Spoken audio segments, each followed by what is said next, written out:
So start with, and I'm going to share the screen here. And yeah, so first thing first, I just wanted to inform you guys that given what I saw in the week with regards to the CV, I realized that some of you were struggling with your CV. They weren't in a very maybe recommended format, and some of them you have your strength and it's kind of like hidden, or it's not even on the CV. So that's the reason why I try as much as possible to see whether I can give you guys some time today to go through the LaTeX, which is more or less like a standard format, which will help you guys to start formatting your CV. So the aim of today's meeting is, at the end of today's discussion, you guys should be able to get a format that is a bit consistent. You shouldn't struggle with the LaTeX anymore. And based on the discussion as well, you should be able to pick up any LaTeX format and quickly see whether you can change one or two things just to see what you think best defines you. So that's the whole idea behind today's discussion. If anyone has any question, please let me know. If there are no questions, I think I'll be glad to go ahead with it. So first thing first, as I pointed out from our earlier discussion, LaTeX is a very powerful tool that will help us get our CV in a good form. Now, how do I start with LaTeX? I think someone might ask, how do I start? Basically, click on this LaTeX, go to my my website and click on this guy here. It will just direct you to the CVs that we have in LaTeX. Now, the difficulty here is if you don't have an account with LaTeX, then you might ask, how do I access LaTeX? I think it's very easy to do. Most of you have done that. Just have a Google account. If you have a Google account, I think that's much easier for you to navigate your way through. So when you come here and you find a CV that best defines you, there are quite a lot of them. If these guys here are not what you intend to use, you can click on the tool to move on to the next stage, just so you get to see the type of CVs to use. If you think this doesn't define your taste as well, you can equally go to the third one. Keep on navigating through till you find your best CV. Now, when you find your best CV, you just click on it and off you go.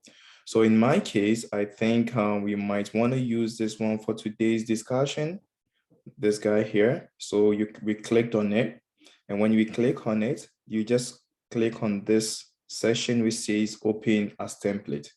And as soon as you open as template, it's just going to open in your LaTeX account if you have an account with them.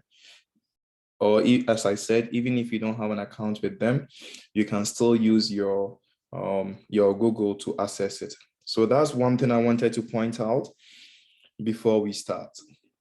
Now, if anyone has any question along these lines, please let me know, and I hope I can answer them. That will help. Yeah, if you have any question, please feel free to use the mic. As I pointed out, the mic is going to be open for everyone today. Just make sure. Okay, brother. Hello? Yeah, go ahead. Yeah, so if I understand you, this follows the Canadian format, right? Actually, not necessarily the Canadian format. LaTeX is a bit open to all formats. But the thing is, if you use a Word form, some of you have difficulty in trying to get a structure right. And LaTeX is a bit designed to address those issues. If you have issues with your formatting not being good, LaTeX can help you do that. Now, as to the second aspect of the question, that is to say, what might be the best Canadian format in getting a CV out? I don't think there's a jury out on that. I think I can give you guys what I think might be the best way to approach it, and I think I'll capture that in today's discussion. But that being said, I'm not the final say. I think you can equally consult others to see whether how you kind of structure your CV is consistent. So I'm just going to give my 2 cents opinion, and please feel free to use any other opinion as well. Okay, so the reason I'm asking this is because I'm aware that Canadian schools are quite And even Canadian employers are quite interested in the kind of format you send to them. So a general format will not necessarily fit within the Canadian scope. That is why I'm asking. It might be the case. I think I kind of agree with you on that. It might be the case that some of the formats doesn't really suit the, shall I say, the work that you're applying to. But in this case, it's a bit more general to the academic situation. So that might be a bit different as well. So I agree with you. On the work side, the Canadians are a bit more specific. They would like to see your experience before any other thing. Even sometimes they would like to see maybe are you a Canadian, or do you have any Canadian experience in the first place before they even go ahead and look at other qualifications that you have on your CV. So I agree. I totally agree with you on that. Okay, thank you. Sure, sure. Any other questions, guys? Okay. If there are no questions, then let's quickly go ahead and then start with the discussion. So as I mentioned earlier, you can use either format just so you get a very consistent form. Now, I said that we are going to be using the paper format that I showed you guys earlier. But before we even go ahead and think about how to write a CV, I'll just go back to the brother's question and quickly address one or two things. Now, in terms of your CV, I think, and again, I might be wrong, please don't take my word for it. Just try and then consult further. I think this might be the best way to structure your CV if you happen to apply to a school. First of all, the very first session that you should have, I think is extremely important, is the education upfront. What is your education? What are your qualifications in terms of your educational background? If you happen to have a master's degree, that should be the first one. It should be chronological in terms of the date. So your master's degree should be the first, then comes your undergrad, then comes your high school, if you want to put it on.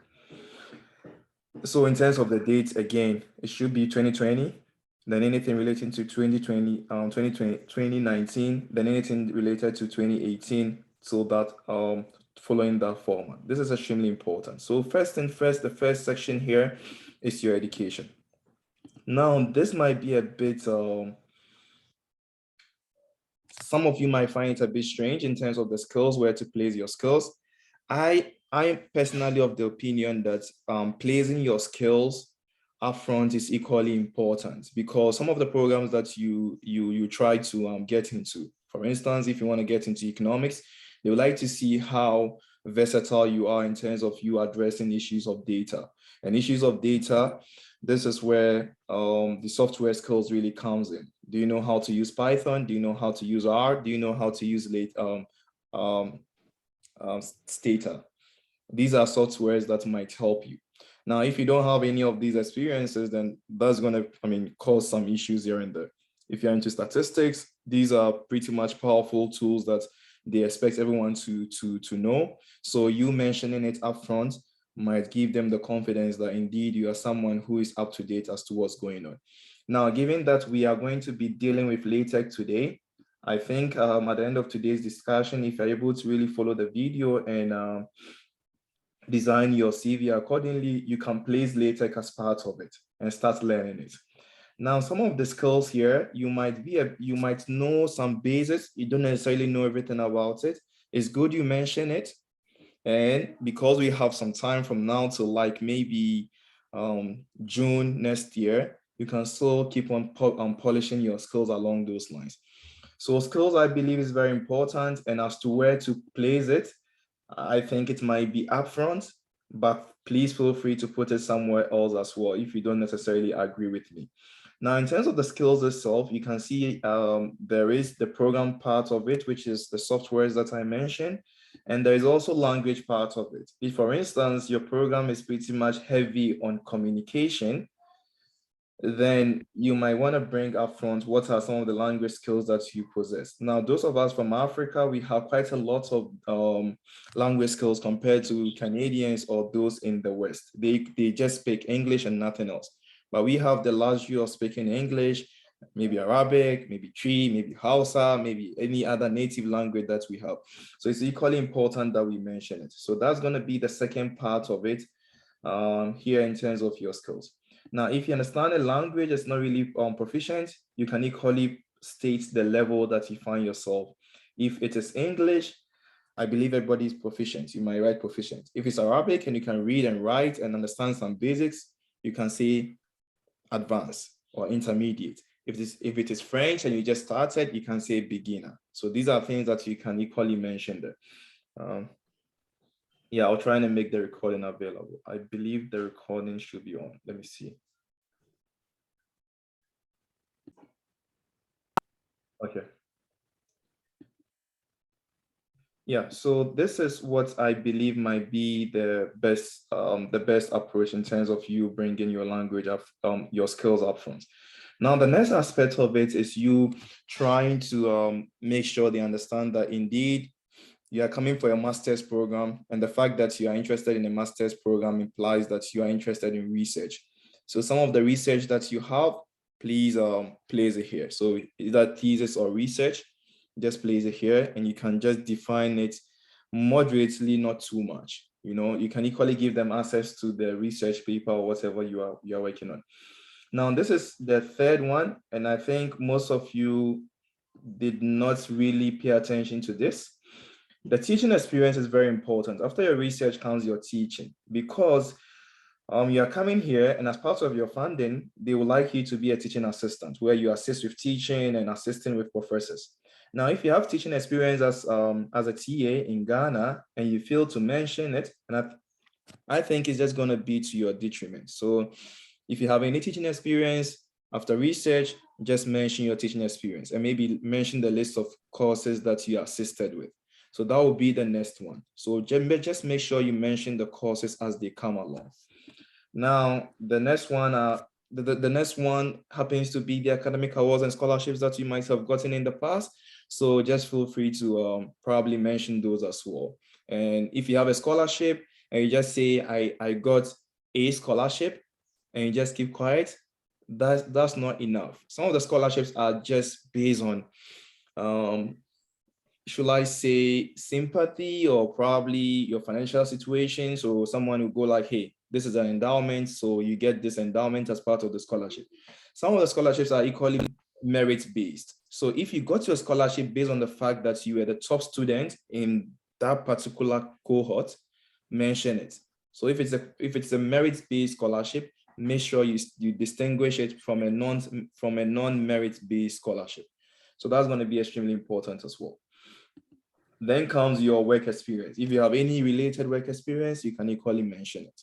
So what I kind of saw this week in terms of the CVs that came in was that most of you just started for your education, then you mention your work experience. Now that's gonna give some inconsistency there.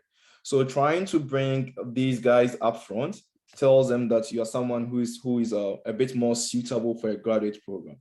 But trying to tell them that this is your education, then just after education, you tell them your work experience, there might be a bit of a gap there. That would be my opinion. Again, this is not something that I should take wholly. Now, in terms of the leadership, please make sure you mention your leadership and volunteer activities that you did in the past. As I mentioned, this is very, very important. So mention your leadership or volunteer skills or volunteer duties that you did in the past. And lastly, you can mention your referees or references. Now, I think someone has their hand. Yeah, please use the mic if you have your hands up. Yeah, Prince, go ahead. I think I've already unmuted you, so go ahead and maybe Elizabeth. Okay, can you hear me? I can, yeah, go ahead. Yes, you talked about mentioning your teaching experience. Yeah. And then you also talked about your research works. So you stated that if you want to do MA, that means that you are interested in research and all that. What about some of us who don't really have academic research works, but for my case, I'm a journalist, and I have, produced my works are, do they qualify in that category? And when it comes to the teaching as well, I might not have taught in the university as a TA, but maybe after secondary school, I thought, does that also qualify? Can I put it in any of them? Those are my questions. Sure, I think these are very good questions. So I think I probably have to elaborate on this further, and thanks for prompting me on this.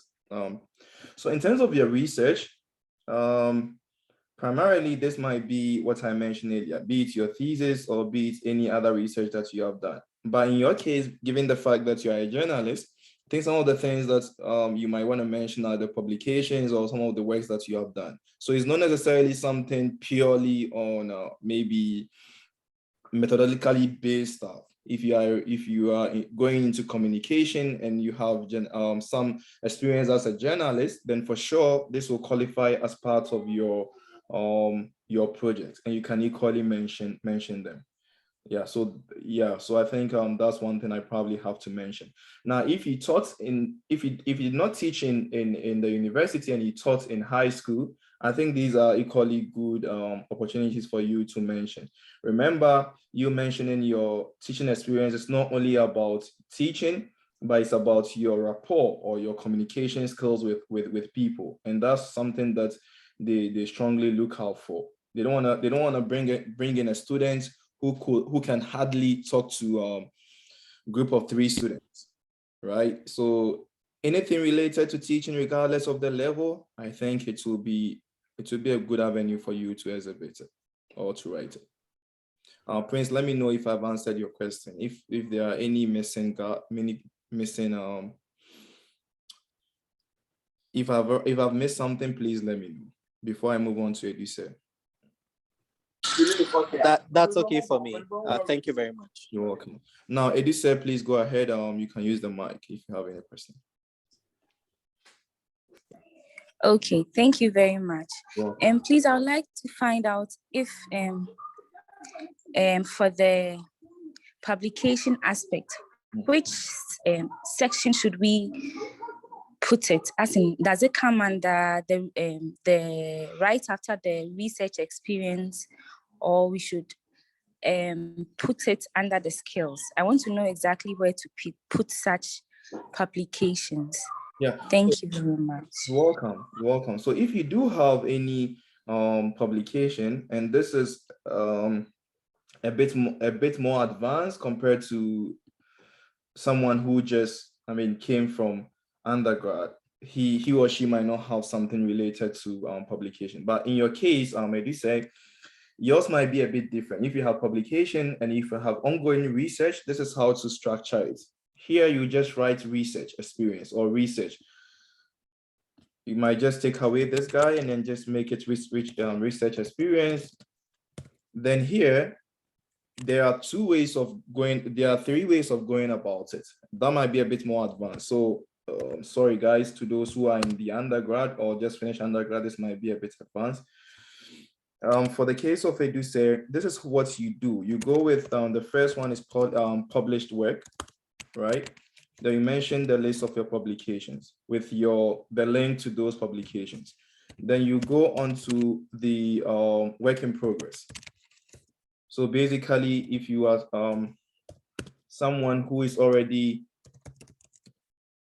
having publications, it might be the case that you're equally working on other projects that should be published soon. So you mention your work in progress. Some even go to the extent of telling people where the progress is. If you are currently at the data collection stage, you can mention data collection stage. If you are currently on the first review after sending it out for publication, you can mention that this is under current review. And this, so that will be the second stage, the second list of projects that you have. The first list of projects are the published ones. You give links to them. The second list of projects are those that you think are a bit more advanced, getting there to the final stage. And the third one is upcoming, or maybe I don't know how to mention it. There is published work in progress. Yeah, there is equally a third one. I don't know how to publish it. I don't know how to mention it here, but just make it maybe tertiary works or tertiary projects. These are works that you think are pretty much on the preliminary stage. Like you floated the idea to professors, you think that people are buying into it.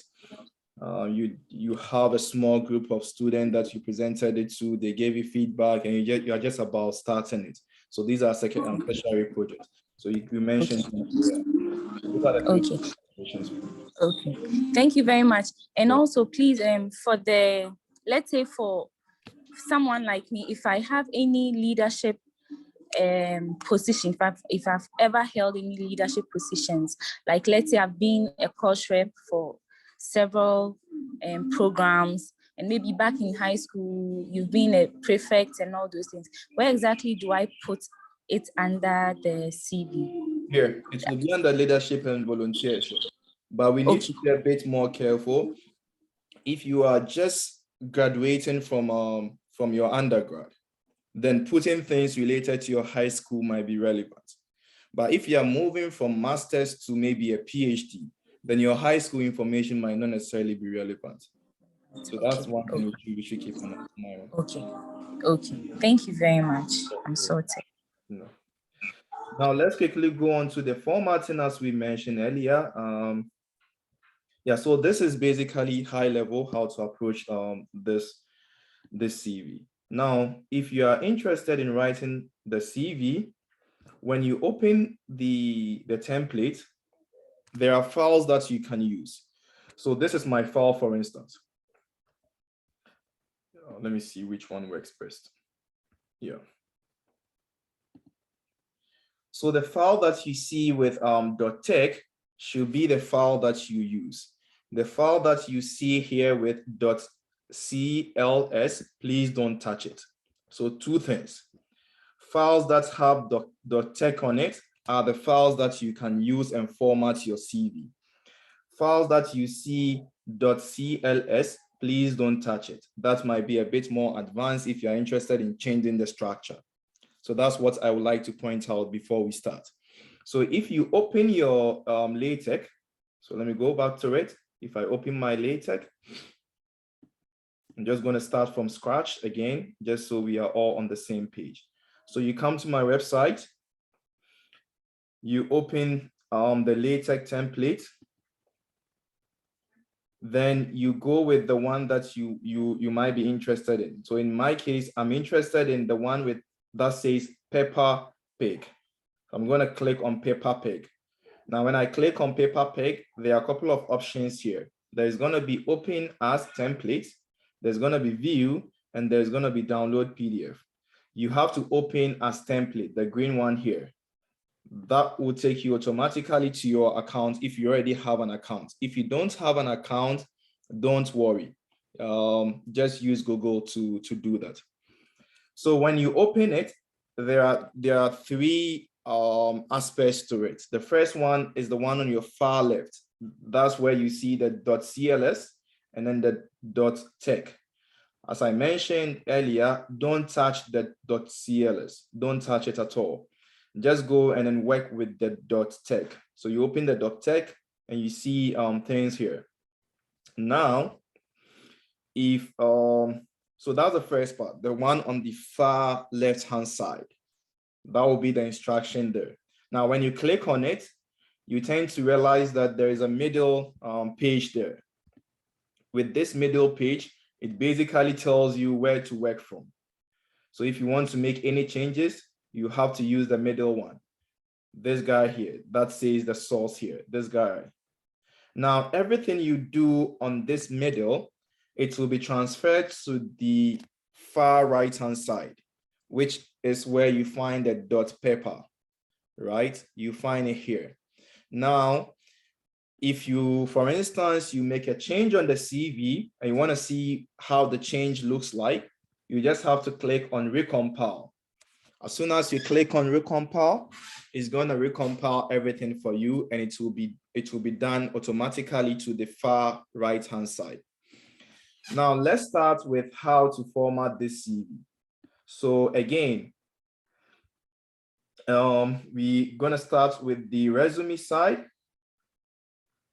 Everything that you see here, so let me start here.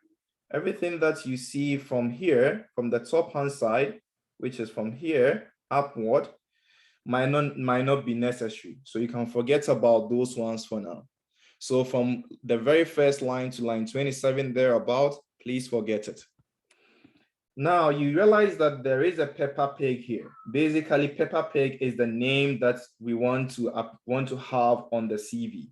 So in my case, I just go in and find where Peppa Pig is in here. So in case you want to find where Peppa Pig is, you can just Control F.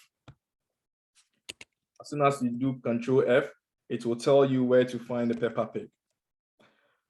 Right? So there's going to be Peppa Pig here. You click on it and automatically it brings you here.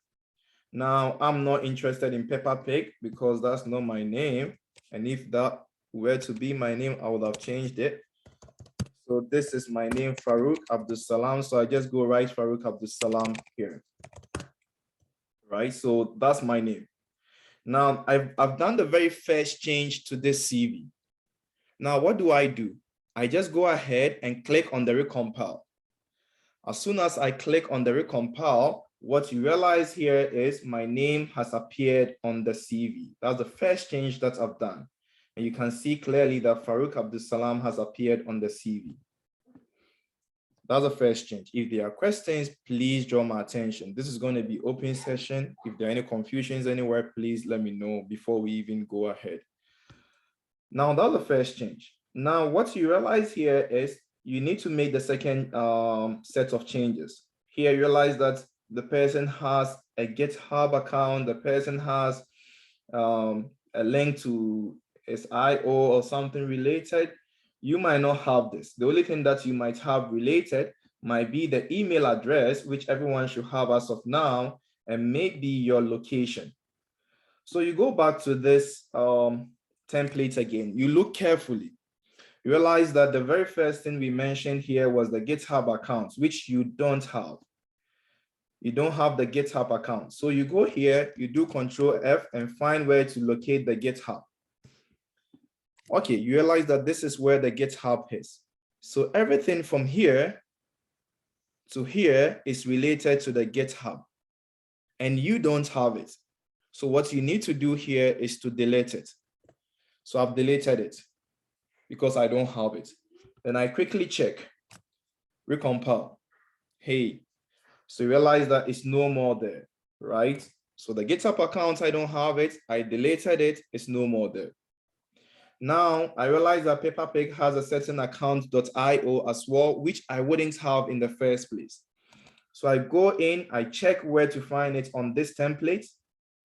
Then I delete it nicely. It's no more there. When I recompile, you can see that it's no more here. So it's going to be that systematic. When you see something related to the original CV template you don't have, you can delete it. Now, this is a good news because we might all have the same Gmail account. So if that's the case, the only thing we need to do is change the Gmail to the one that we have. So in my case, my Gmail account is Fastnap46. So I'm changing it to Fastnap46. I click on it. What you see here is the email has changed to mine, which is Fastnap46, right? Now the location as well, I might not be in Maryland or Great Britain. I might just be in Ghana or in Accra. So I have to change the location. So here is going to be maybe Accra, Ghana, maybe West Africa. I'm changing all these locations. So I click on it, bam, it's gonna recompile. So you see that my location icon is there. I haven't changed the location icon here, so it's gonna still be there. But in terms of where I'm located, you can clearly see that it has shown a new location, Accra, Ghana, West Africa. If you want to show your address, you can equally show your address there. It doesn't matter that much. Now, what you realize here is there is an email and there is a telephone number. It might be a bit disjointed for you. So what you can equally do here is go here in case you want to add anything to this. Maybe you might be of the opinion that your email should come just after your telephone number should come just after your email. If that's the case, you can do that. So you copy that, you put it in the same address here as you find here, you put it here, then see whether when you recompile it's going to work. So what do we see? We clearly see that we have our email, then we have the telephone number just close to it to make things much easier. You don't want the email and then the telephone number a bit separated, just like what we saw earlier. So now things are a bit more organized from the beginning. You can equally do this. Hopefully that works as well when you separate. Yeah, you can equally do this. Yeah, so whenever you see two backslash, it gives you a space. So whenever you do two backslash, it's gonna give you a space. So please keep that in mind. And an additional point here is whenever there is a problem, LaTeX will indicate this line, this color here, more of a greenish, navy greenish color. It shows you that, hey, your command is not well executed. There should be some changes that you have to make. So in my case, because I took away this sign, that's why it came up. So when I correct it, everything should be fine. And when I run it, I shouldn't see any red signs here and there. So the first warning is the navy green color. As soon as you see a navy green color, it means, hey, you might be having a problem with this code. So I'm just going to correct that, and it's going to show up that, hey, I've done all the necessary corrections that were needed. Now we come here. This is a message that someone wants to, Peppa Pig wants to let the committee know upfront. Peppa Pig wants a new job, blah, blah, blah. You might not need the same communication. You might not need this first line up here that says Peppa Pig wants new job, blah, blah, blah. Now you come here to see where to locate this same statement here. It seems like the statement is somewhere here. Now, how do I correct this? How do I take this off the CV? Two ways to go about it. You can either delete everything at once from where it starts. This guy here means where it starts. This guy here means where it stops. You can delete everything, or you can just put the percentage sign in front. As soon as you put a percentage sign, everything here turns to blue. And when it turns to blue, it means that line is no more active. It is as good as being deleted. It's not going to show up again. Now let's see what happens when we recompile. So you see that that line is no more there. So for the first 5 to 7 minutes, what I tried doing is to change the header just to suit our qualification, or what we think might be relevant. So if you have any question on the LaTeX as of now, from what I started till the end of the header, please go ahead and ask me. These are the changes that I made. Questions? If you have any technical question that you need clarification on, please feel free. Questions? The second time? And for the last time, questions? Okay. Edmond, please go ahead. Please, in the CV, sometimes you have to put your profile. That is maybe your summary of the, is it really important to put it? And if it is important, where do you put it? Yeah, I see people do that. I've not done that myself, but if it's important and you want to put the summary, then you might have a section for it. Or you can do what Peppa Pig did here. Just take away the sign, then recompile. There's going to be something that shows up here. Now with this statement, you can make it a summary. Maybe, let me see. Maybe Edmond is a hardworking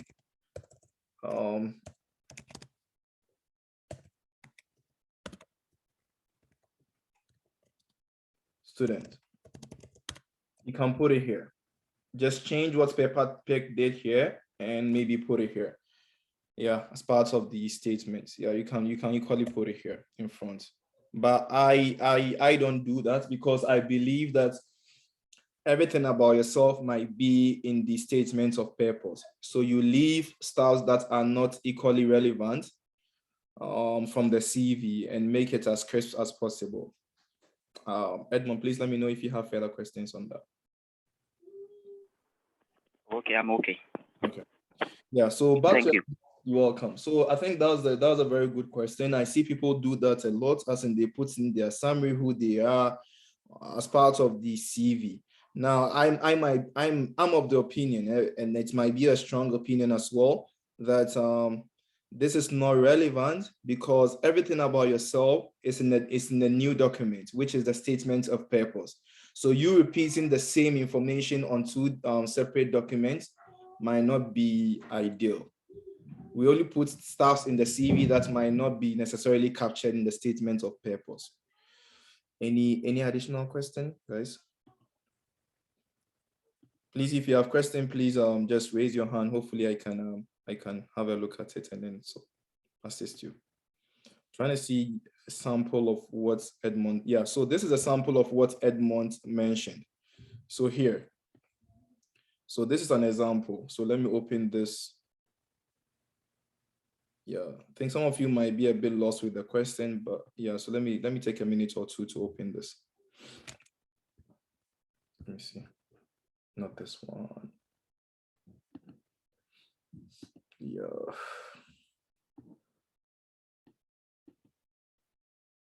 Yeah, this is what Edmond just mentioned, right? So basically you say, hello, here is something that you need to know about me, blah, blah, blah, blah, blah. All this here, I believe should be in your statement of purpose or should be captured in the statement of purpose. So no need for you to repeat it on the CV. I might be wrong. Edmond, is this what you were looking out for?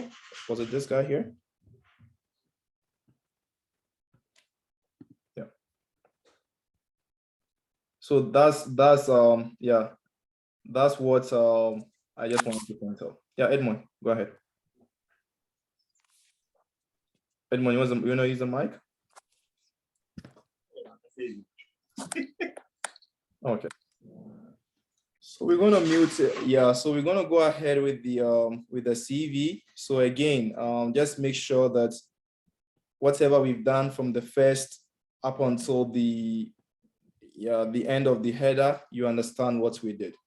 Now again, I wouldn't need this statement in the beginning, so I'm gonna put the percentage sign to take it off. So this is my header. So I believe everyone should be able to get the header by now. Then comes the next session.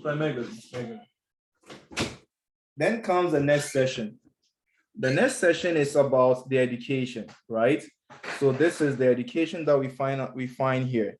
Now, when you come here, you realize that to every session, there is going to be what begins and what ends. So please, let's have this structure right.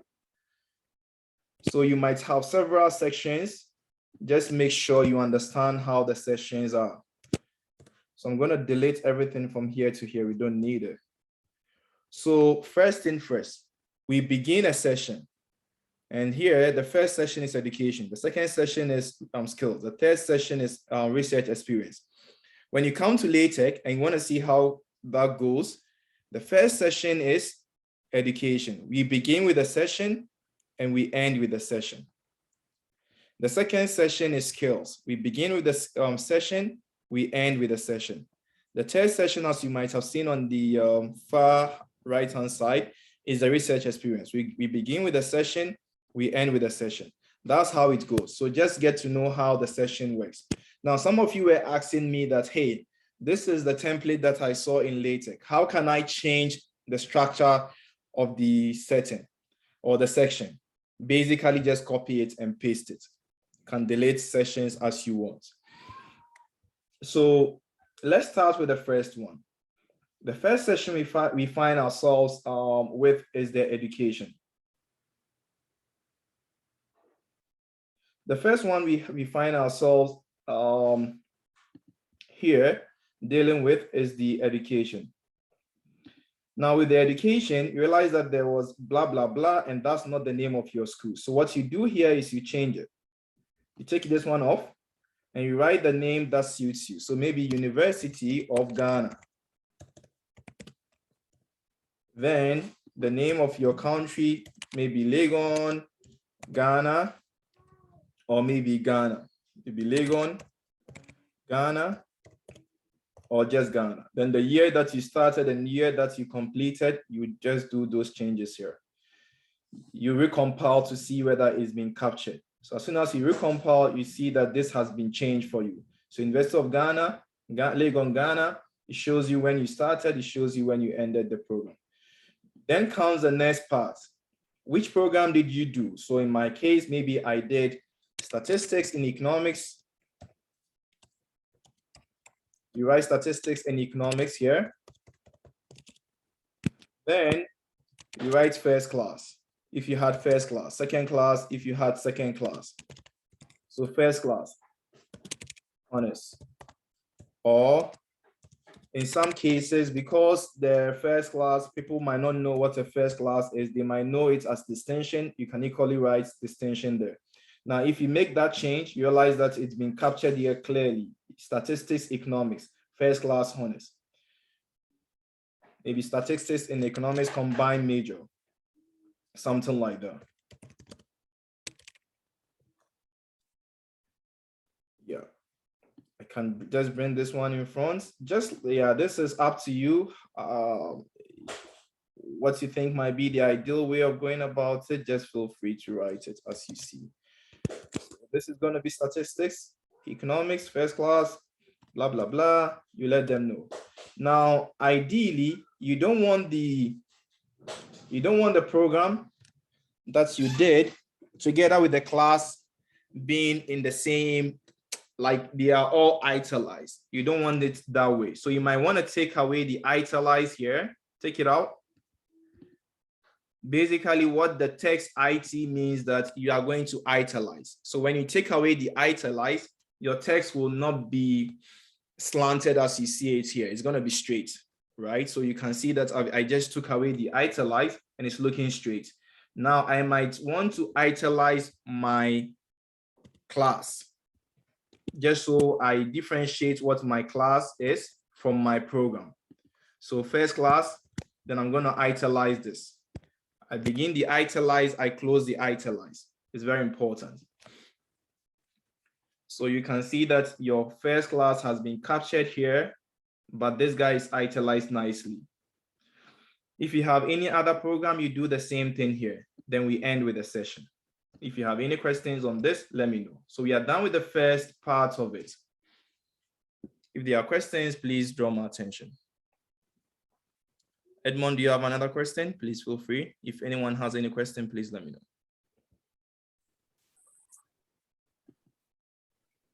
Dr. Farouk. Yeah, go ahead. Yeah. Okay. Please, I'd like you to go over inputting the name of the school and then the class. Oh, okay. I'm not so clear. Sure, no problem. Let me quickly see that again. So a couple of things that we need to know. The first thing is, yeah, so LaTeX might be a bit, yeah, I think I should equally show you guys what the commands are here. So this is the name of your school, right? So we begin a session to capture the education. We end the session to capture, we begin the session, we end the session, and the session is on education. Now let's have a look at the first change that we made. Whenever you see BF, it means a bold font, right? So your text is going to be bold. Like in the case of the University of Ghana, you can see that they are all like bold and really dark blue. Sorry, dark black. Yeah, so that's what BF does. When you take away the BF, it's no longer going to be dark black again. It's just going to be standard color. And that's not what you might want to capture because the school might be important. So you just do the text BF to indicate that. So the BF implies it's going to be dark black. Then you start with this guy here, this command, this sign, and you close with the sign. I'm going to mute you briefly. I think there's a bit of a background noise there, so I'm going to mute you briefly. Yeah, and yeah, so that will be the first change. Now you realize that after the University of Ghana, there happened to be a huge gap from the University of Ghana and then the year that you completed. You want to maintain that standard, and that's what the H field does. So this command here makes sure that you've been able to give the space as much as possible, just so they are well aligned. All the years are well aligned, and the other necessary aspects are equally well aligned. Then you put in the year here, the year you started and the year you ended. Then, as I mentioned earlier, whenever you see this sign, double backslash, it basically means that you're going to give a space between the lines. So the first line, you're not going to continue working there. You're going to move to the next line. So whatever you see here, you realize that before we continue with the combined major, there was a double line that came before it. So this double line makes sure that we are going to move away from this first line. So that's the reason. Now let's try taking away the double line and see what happens. It's just going to be messy, right? It's just going to be messy. You realize that here there is a space between the University of Ghana and then the combined major. It's not well aligned. When you compare it to the second line, you can realize that there's no space between the BBB and then the Bachelor of Arts. But when you compare it to the first one, University of Ghana and the combined major, there's a space. So we don't want that one to be there. We just want our CV to be as crisp as possible. So we put in the double line, backslash. Let's see what happens. Yeah, let me go back in and see what happens here. Yep, just a second. The double line is there, no space in between. You can see that it's clearly captured. Then comes the program that you did, right? So here, it was a combined major statistics, blah, blah, blah. You want them to be a normal text. Nothing is going to change. But with the first class, you want it to be italicized. Now, the fact that you want it to be italicized implies that it should start with something. So whenever you type this command, it means it's going to be italicized. And we start with the first class and we end with the first class. But because we started with this, it has to end with this as well here. Whenever you start with the italicized, we start with this, then we end with its sign. And that'll be the high level understanding of the command. Again, let me know if there was something specific you wanted assistance with.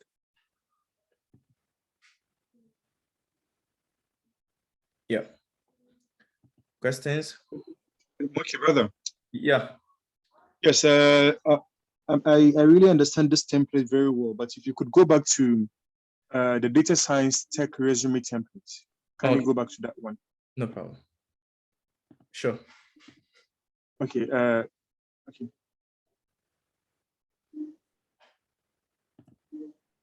Yep. Okay. So when you look at the header, where it says hello, here is something. Here is some text without a meaning. Okay. Yeah. I fail to find the actual text within any of the sections. I tried going to the other sections, but I couldn't find it. If you could assist on that, I don't know whether it is hidden somewhere. Okay, let me see. Just give me a second. Yeah, it might take some time. Okay, sure. Yeah.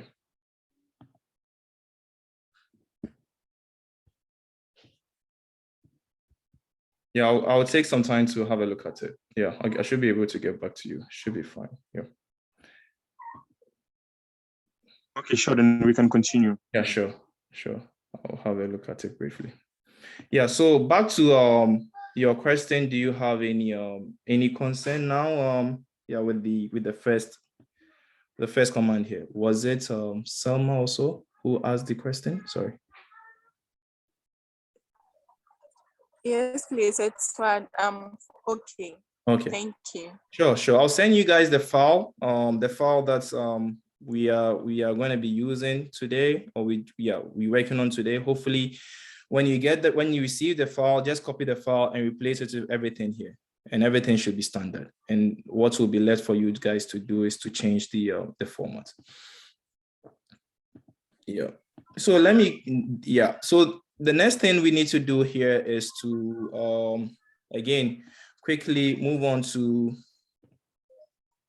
so the second school. If you have any second school, please mention it and off we go. But for now, I'm just going to leave it as it is. Then comes the skills, as I pointed out. Now with your skills, so this is going to be a new session as well. Again, the language is extremely important. The programming is extremely important. The software is extremely important. But for our case, as I mentioned earlier, it might be the case that we have several languages. So instead of saying A, B, B, B, C, C, D, C, we take them out and write the language that we know very well. So maybe English, maybe you're very proficient in it. Or maybe you have Arabic, if you can read and write without necessarily understanding it. I think you can just write maybe intermediate or advanced. If you have Chi, you can write Chi. If you have any other language, you can write it. So you compile it to see how it's going to look like. So you can clearly see that all the changes that we made are reflected. Now, in terms of the programming, how do we do this? Let's take away this. For the programming and software, you realize that for the programming, I place a percentage sign in front of it. And remember, whenever you do that, it basically takes away that line. So you no longer see the line again. So I've technically deleted the programming.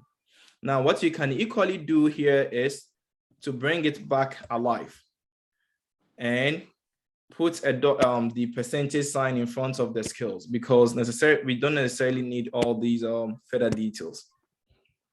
So we don't need this. I'm just gonna, put the percentage sign in front of it. So we now have just the languages and the programming. So here you can, in the case of the those doing statistics, you might want to say Python.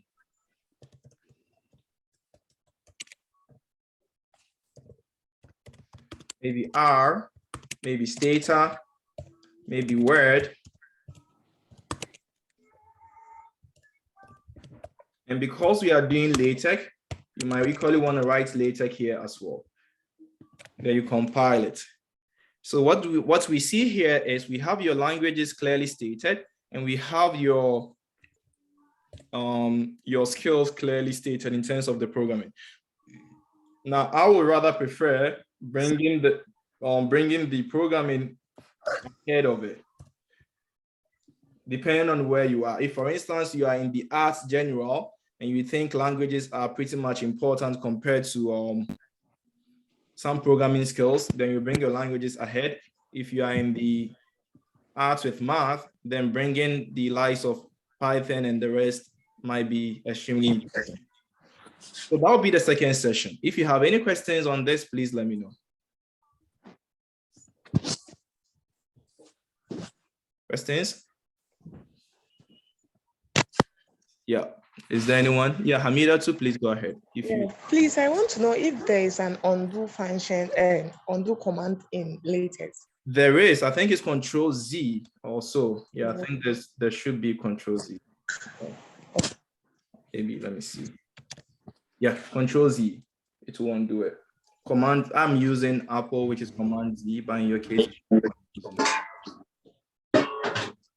yeah. Questions? Questions? Okay. If there are no questions, please let me see whether we can continue. So for now, we are now with 2 sessions I mentioned, and it seems like everyone is on the same page. Now let's go on to the next session that we have here. Is it the same paper page? Yeah. Now, if for instance, so the next session here will be the research and then the project. So you have research experience. here, what I would rather say is write the name of the school, maybe undergraduate thesis, something like that. Yeah, University of Ghana. Then you write the topic. Maybe write a quick topic here, what you researched on. Then what is the objective of the study? Write the objective of the study here. What are the methodologies that you use? Briefly, write it here. Now, this might be a bit unorthodox, but again, it might be some way of going about it. What are the findings? This is for those in undergrad where you don't have much research experience, but getting to use your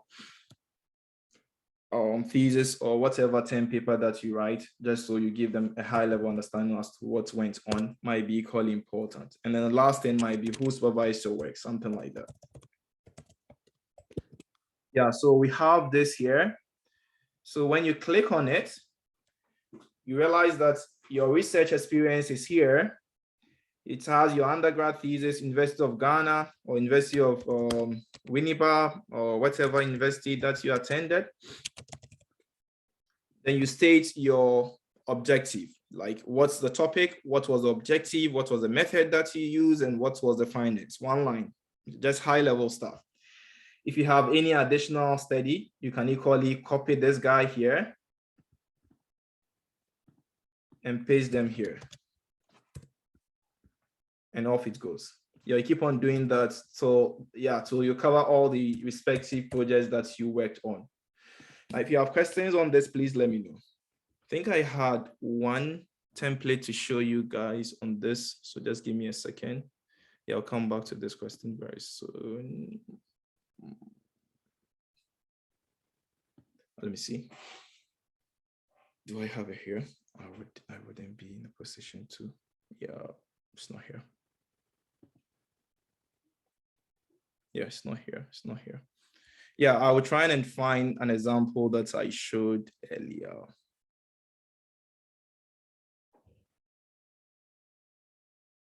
Was it here? Let me see. Just give me a second. Let me see whether I have it here. Yeah, I think I had a quick example here to show. So this is my copy. So for instance, if you happen to be, yeah, so this is an example that I gave, maybe undergraduate studies, University of Ghana. My topic is applying the effects of X on Y. The objective was finding the effects of the impact of X. I used this, and that tool. The result was that indeed X affects Y and it was significant. And I was supervised by Professor this or Professor that, something really short. So let me pause here, see whether you guys have any questions before we go ahead. Questions? Questions? Okay. I think we can go ahead. Good. Then given that everyone is on the same page, then we can quickly go on to the next session. So as some of you were asking me earlier this week, I want to change this, the way the session works. So basically, if for instance, you think the next group of items for you to tackle happens to be your teaching experience, then you just start another session.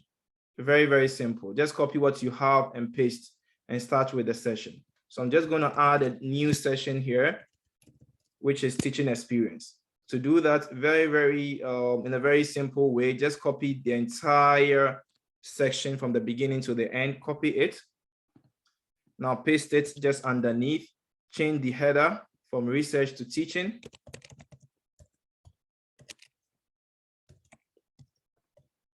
Then you mention the name of the school that you assisted with, maybe Department of Statistics or Department of Economics.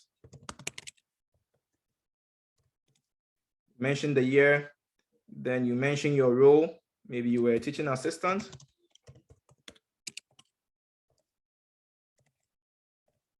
Then you mention the list of courses that you assisted with, maybe starts 101.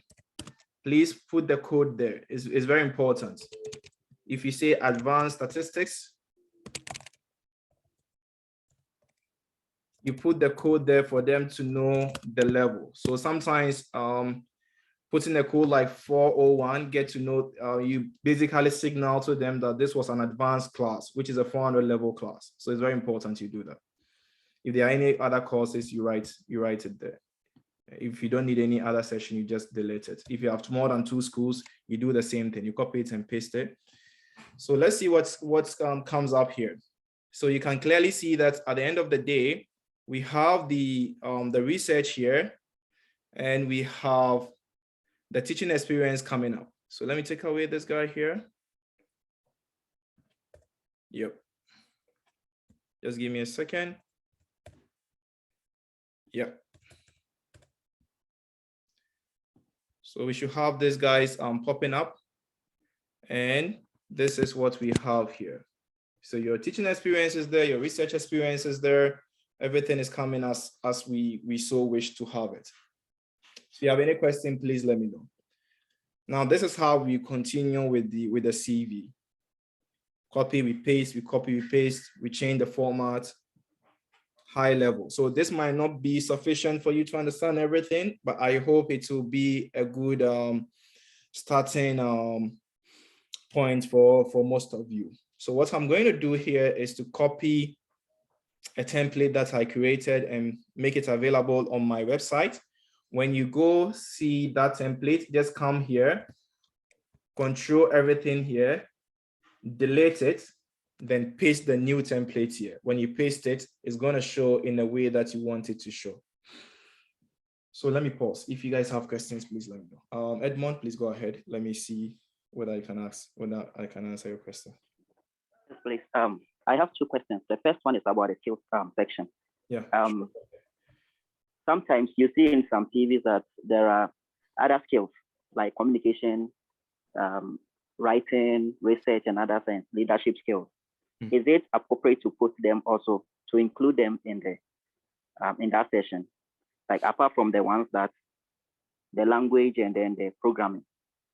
Is it appropriate to add the research to state that you have research skills, communication skills, and other things?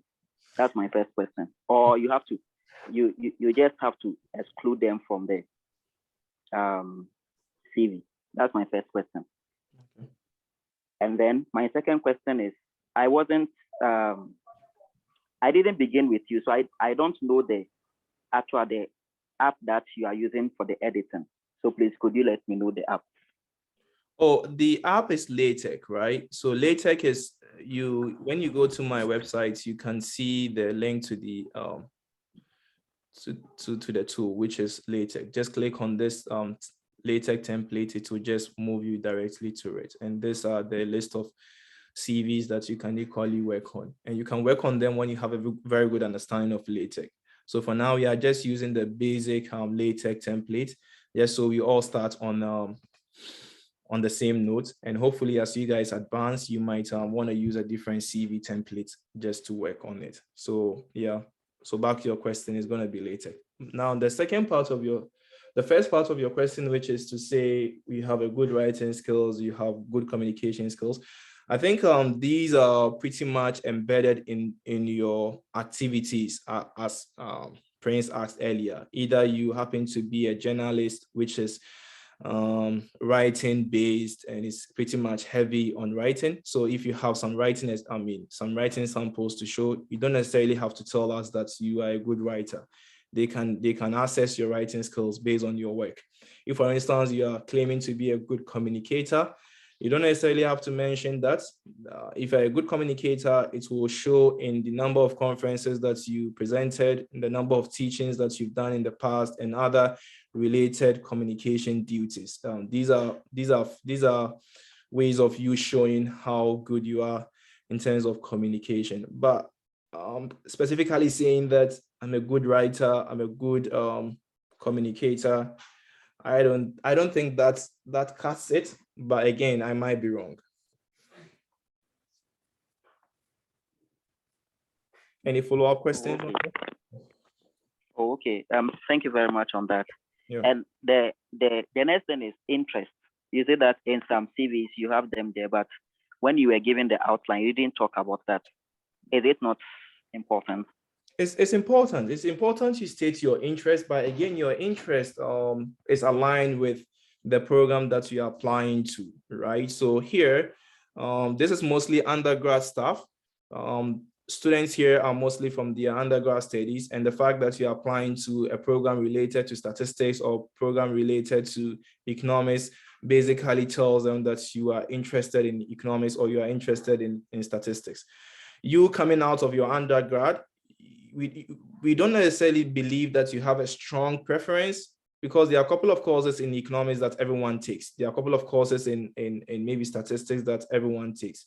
If, for instance, you have any strong preference as to your interest, then you mention that in your statement of purpose, because that's where you clearly tell them that, hey, I'm coming to this program because I have this interest and I've seen that this professor works in this field, and that's the reason why I'm choosing your school to come in and learn more from this professor. These are areas that you can let them know your interest. But you can equally mention it on your CV, but I don't see people doing that. I don't see people doing that in terms of applying to MA programs. But in terms of moving from MA to PhD, I think it's done. People do that a lot. When you are going to PhD, then you are well versed in what you want to study, and telling them that you are coming to study this particular program or you are interested in particular field wouldn't hurt. Yeah, so it depends on your level. Okay, thank you very much. Sure. Any other questions before we move on? Okay, so I hope with this, yeah, is there Abdul-Jalil? Please go ahead. Yeah, okay. So my question has to do with the research experience. Okay. Are we advised to put it in there just because we have the experience, or it should be something related to what we are applying for? Or we just put it in there to show that, yes, I have basic research experience, or it should be something that's related to what we are applying for? I want to know. Yeah, that's a good question. So yeah, if you have a research experience and it's not related to the program, I don't think it hurts mentioning it. That would be my personal opinion. Yeah, they know for sure what your background is, and yeah, I think it's good for you to tell people who you are, and research experience is very, very important. So please feel free to mention it regardless of your training or the program that you're going to pursue.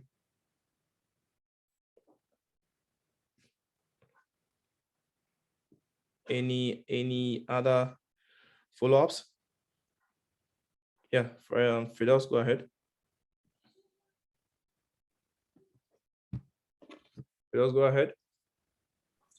Okay, so my question has to do with the teaching experience. What if you don't have the teaching experience? Like you've never been a TA, but maybe you've taught in a basic school before and not these high courses that are taught in the university. Can you add it, or is it going to be a problem? No, it's not going to be a problem. You probably might want to mention it, but again, it's all about how you kind of package it. Either you put it as part of your working experience, which in this case might just show that you were a teacher. But if it is the university level courses, I think bringing it up front, the level of courses that you taught, which are equally relevant to the MA program that you're applying to, are very important. Yeah. So under lower levels, you can mention it, but it might be a bit implicit in terms of you placing it under your work experience compared to those who have the actual TA experiences. Okay, thank you. Sure. Okay. So the next approach is I'll try to make the templates available on the website as well as the recording. Those interested can just copy the template as I mentioned earlier. Just copy the template, place it here on the .tex file and run it. It should be able to run right away. And when you run it, you should be able to get your CV. If you need any further changes to be done, you can do those changes.